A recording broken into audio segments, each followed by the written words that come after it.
Good morning, student.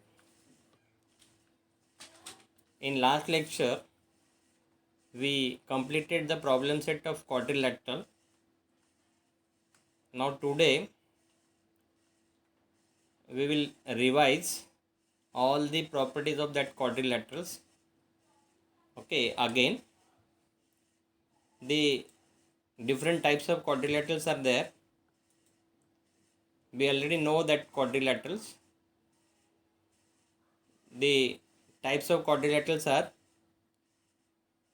trapezium, parallelogram, square, rectangle, and rhombus. One more is there, that is kite. Now in this chapter quadrilateral, we already learned the properties of parallelogram, properties of square, properties of rectangle, properties of rhombus, and as well as properties of trapezium.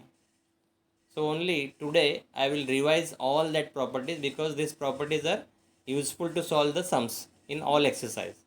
So first you have to revise the properties of the quadrilateral. Okay, so one by one I will revise all the properties again here in this lecture, and in next lecture we continue the next chapter. So today only we have to revise the properties again. Let us discuss the properties of a parallelogram. So first property of parallelogram.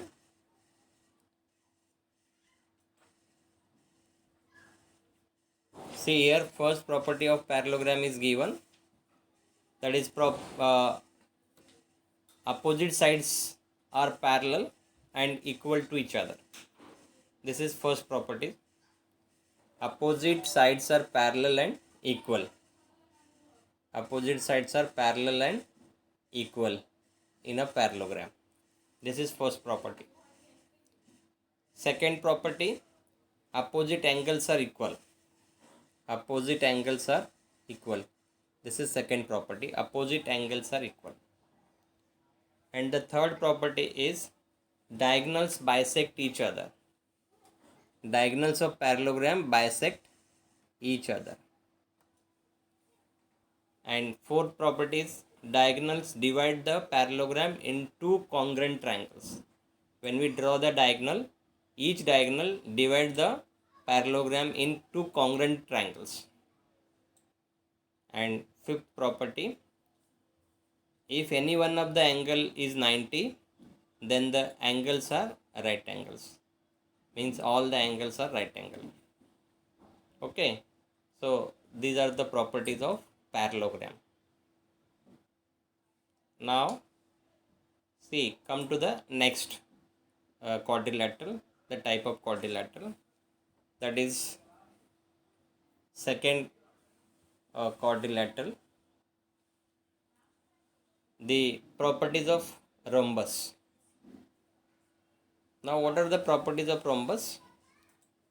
First, diagonals are perpendicular bisector of each other. In rhombus, the diagonals are perpendicular bisector of each other.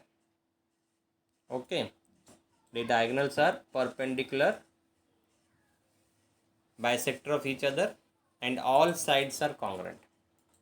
All sides are congruent and diagonals are perpendicular bisector of each other.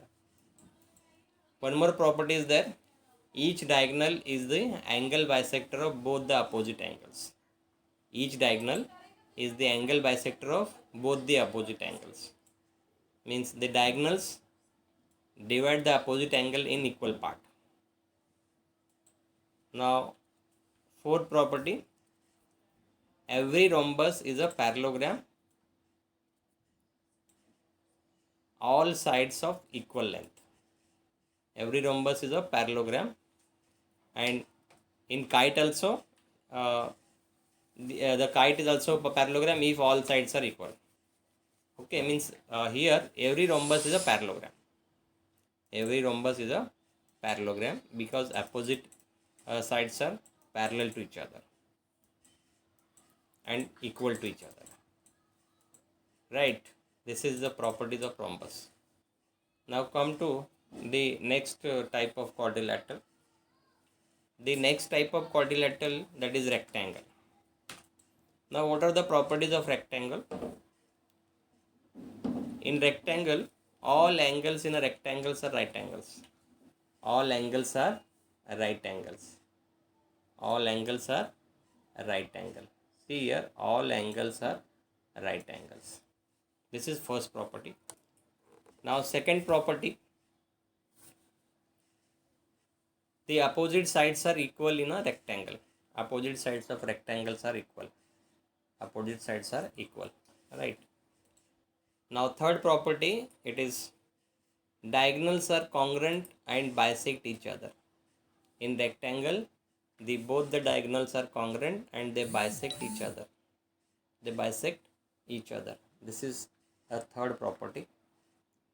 Now what is fourth property? Every rectangle is a parallelogram with at least one right angle. Every rectangle is a parallelogram with at least one right angle. Means every rectangle is a parallelogram.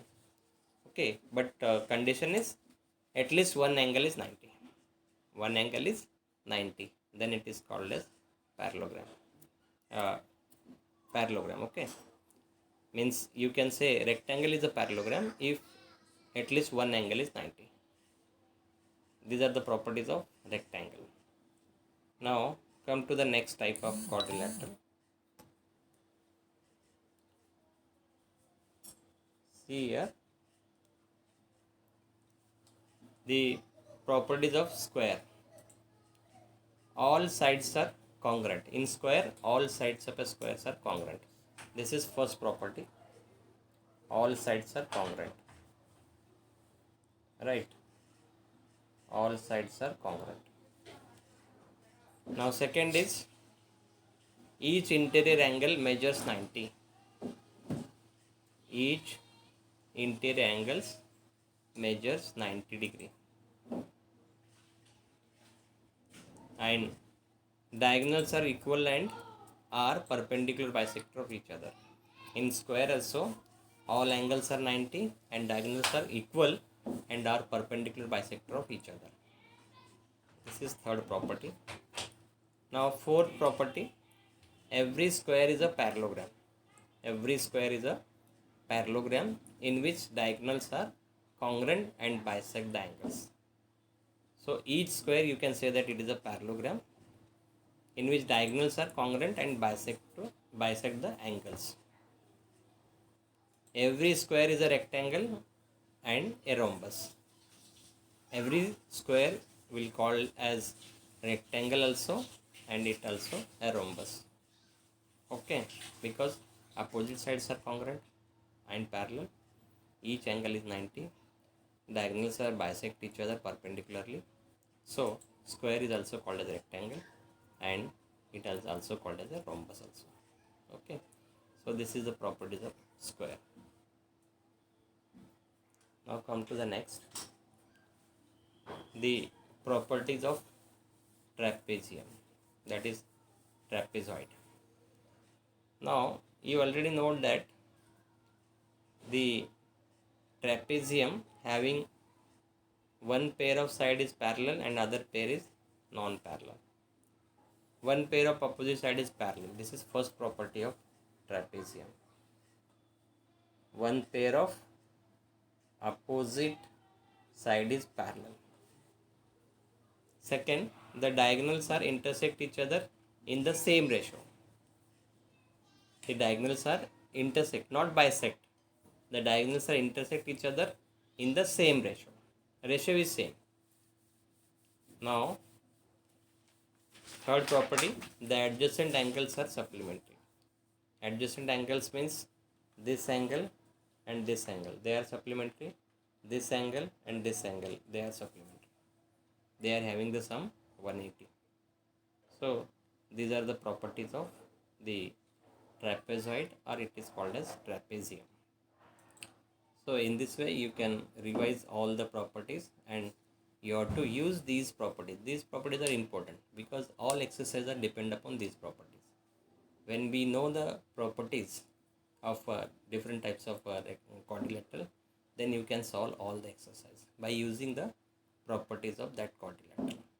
Either it is square, either it is parallelogram, either it is rectangle. Mainly, you have to know the properties of parallelogram, properties of rectangle, properties of square, and properties of trapezium. Then and then only you can solve this chapter perfectly, or you revise the chapter perfectly. So once again I will suggest you, first you have to prepare, or you have to revise all the quadrilaterals and the properties of that quadrilateral, and then you revise the chapter. So then you can revise perfectly, and you have to revise that problem set also, the question number in problem set, and question number all the question related to the problem set. Okay, so in next lecture we go to the next chapter.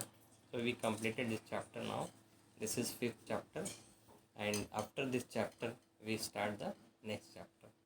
Okay, in algebra also we completed the last that chapter, ratio and proportion. Now only one exercise I will I think there will be one exercise again we have to complete, but that chapter, fourth chapter also we completed almost, and in this we completed the 5 chapters now. So you have to revise all the chapter. Okay, now we will stop here now. In next lecture we will start the new chapter and the sums related to new chapters. Thank you. Now